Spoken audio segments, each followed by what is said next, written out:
Hello everyone and welcome back to my YouTube channel. आशा करती हूँ आप सभी अपने घर में अच्छे होंगे, सेफ होंगे और सुरक्षित होंगे। तो चलिए आज का जो हम टॉपिक्स हैं उसको स्टार्ट करते हैं। आज का जो हम टॉपिक ले रहे हैं वो हम प्लांट्स पे ले रहे हैं और हम देखेंगे कि जो प्लांट्स जो है उसको हम डिफरेंट कैटेगरीज में कैसे कैटेगराइज कर सकते हैं। आज हम प्लांट्स को डिवाइड करेंगे उनके एरिया के अकॉर्डिंग, वो जिस एरिया या जिस रीजन के अंदर वो ग्रो करते हैं उसके अकॉर्डिंग। जैसे कोई प्लांट प्लेन में ग्रो करता है, कोई हिली एरिया में, कोई कोल्डन रीजन्स में ग्रो करता है, तो कोई ऐसे एरिया के अंदर जहाँ पे सिर्फ पानी और मिट्टी होती है। तो इन एरियाज़ के अकॉर्डिंग इन प्लांट्स की जो होते हैं इनमें स्पेशल फीचर्स होते हैं ताकि वो इन एरिया के अकॉर्डिंग खुद को अडेप्ट कर पाएँ और वहाँ पे वो अच्छे से ग्रो कर पाएँ। तो इस वीडियो के अंदर हम उन्हीं प्लांट्स के बारे में पढ़ेंगे और उनके स्पेशल फीचर्स के बारे में। So let's get started.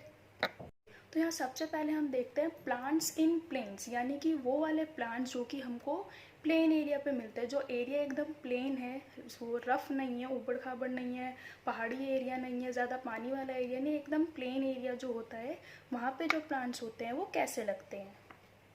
So the plants in plains have many branches. ये जो प्लांट्स जो प्लेन्स में लगते हैं ना, इनकी काफ़ी सारे ब्रांचेस होते हैं and they can bear heat. उनके अंदर जो हीट सहने की जो क्षमता है, यानी कि गर्मी सहने की जो क्षमता है वो बहुत ज़्यादा होती है।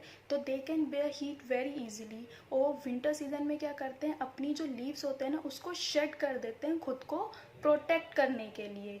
इन प्लांट्स इन प्लेन्स के अंदर हमें कौन कौन से प्लांट्स मिलते हैं, ये है नीम के, मैंगो एंड पीपल। तो ये बेसिकली ऐसे प्लांट्स हैं जो कि हमको जो प्लेन एरिया जो होता है ना, हमको ये वाले प्लेन प्लांट्स वहाँ पे मिलेंगे। So the second plants we have are those plants that grow in deserts, यानी कि प्लांट्स इन डेजर्ट्स। तो जो प्लांट्स डेजर्ट्स में उगते हैं उनको हम बोलते हैं ज़ेरोफाइट्स। क्या बोलते हैं? ज़ेरोफाइट्स।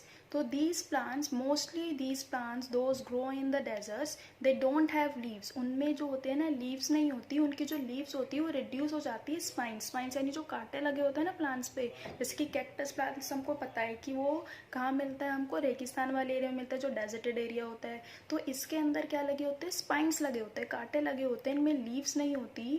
तो ये स्पाइंस क्या करता है, हमको पता है जो लीव्स होता है, लीव्स एक प्रोसेस होता है जिसको हम बोलते हैं ट्रांसपीरेशन। ट्रांसपीरेशन में क्या होता है, जो प्लांट के अंदर जो लॉस ऑफ वाटर होता है वो ट्रांसपीरेशन प्रोसेस के थ्रू होता है और ये लीव्स में ही होता है। तो जब प्लांट के अंदर लीफ नहीं होगी तो ये वाला प्रोसेस नहीं होगा। तो इसलिए जो प्लांट्स होते हैं डेजर्ट एरिया के, उनके अंदर लीव्स नहीं होती, उनमें क्या होते हैं, स्पाइंस होते हैं, ताकि जो वाटर है वो कंजर्व कर सके, क्योंकि डेजर्ट के अंदर ऑलरेडी ज़्यादा पानी तो होता नहीं है। तो इस तरीके से स्पाइंस जो हैं वो पानी को कंजर्व करती हैं। और दूसरा क्या फ़ायदा है स्पाइंस का, जो एनिमल्स आते हैं हमारे आसपास प्लांट्स के, वो उसको भी उससे दूर रखती है।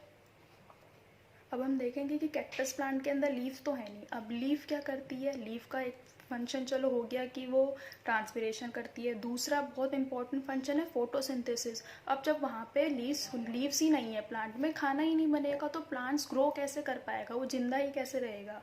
तो ये वाला जो वो उसका फंक्शन है कैक्टस वाले प्लांट्स के अंदर या डेजर्ट वाले प्लांट्स के अंदर, ये फंक्शन कहाँ होता है उसका, फोटोसिंथेसिस वाला उसके स्टेम में। जैसे नॉर्मल प्लांट्स के अंदर जो क्लोरोफिल होता है वो लीव्स के अंदर पाया जाता है, तो ऐसे ही जो डेजर्ट वाले प्लांट होते हैं उनके अंदर जो क्लोरोफिल होता है वो कहाँ होता है, उनकी स्टेम में होता है। तो इसका मतलब जो प्रोसेस है फोटोसिंथेसिस का, खाना बनने का, वो कहाँ पे होगा, उसकी स्टेम में होगा। जो उसकी स्टेम होती है वो ग्रीन कलर की होती है और बहुत फ्लैशी होती है।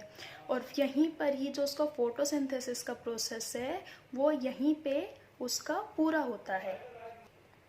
So the example of plants that are found in the deserts are cactus, बहुत ही common example, and other one is date palm. ऐसे बहुत सारे अदर एग्जाम्पल्स हैं, ऐसे प्लांट्स हैं जो कि डेजर्ट वाले एरिया के अंदर ग्रो करते हैं और उनके अंदर जो लीव्स होती है, leaves is reduce to the spines. Y?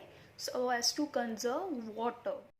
Last but not the least, we have plants in the marshy area. Marshy word का मतलब क्या है, जहाँ पे बहुत ज़्यादा मतलब मिट्टी है, बहुत ज़्यादा पानी है, मतलब कीचड़दार एरिया होता है ना, दलदल वाला, जहाँ पे बहुत ज़्यादा मिट्टी और पानी है, ऐसे वाले एरिया को बोलते हैं marshy. So the plants in the marshy areas, in area के अंदर जो प्लांट्स होते हैं वो कैसे होते हैं और इनके क्या स्पेशल फीचर्स होते हैं वो अभी हम पढ़ें। So the plants that grow in the marshy areas have special name. We call them as mangrove plants.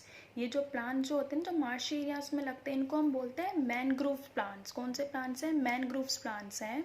और ये क्योंकि मैंने अभी बताया कि मार्शी एरिया कैसा होता है जिसके अंदर बहुत ज़्यादा पानी है, कीचड़ है, तो इस वजह से जो उनकी रूट्स होती है ना, वहाँ पे मिट्टी इतनी ज़्यादा है कि रूट्स जो है वो ब्रीद नहीं कर पाती, उनको एयर नहीं मिल पाती। So these plants have special breathing roots. इनकी एक स्पेशल ब्रीदिंग रूट्स होती है। नॉर्मल प्लांट्स की होती है मिट्टी के नीचे होती है, बट ये जो मार्शी एरिया के अंदर जो प्लांट्स होते हैं इनकी जो ब्रीदिंग रूट्स होती है, मतलब सांस जिससे लेते हैं वो रूट से, वो कहाँ होती है? मिट्टी के बाहर होती है। इनका एक स्पेशल फीचर्स होता है इनके ट्रीज़ के अंदर which we called as breathing roots. ये ब्रीदिंग रूट्स मिट्टी से बाहर आती हैं, बाहर लगी होती हैं और जो एटमॉस्फेयर के अंदर जो एयर होता है ना वो उसको एब्जॉर्ब करती हैं ताकि जो प्लांट है वो अच्छे से लग सके, उग सके और ग्रो कर सके।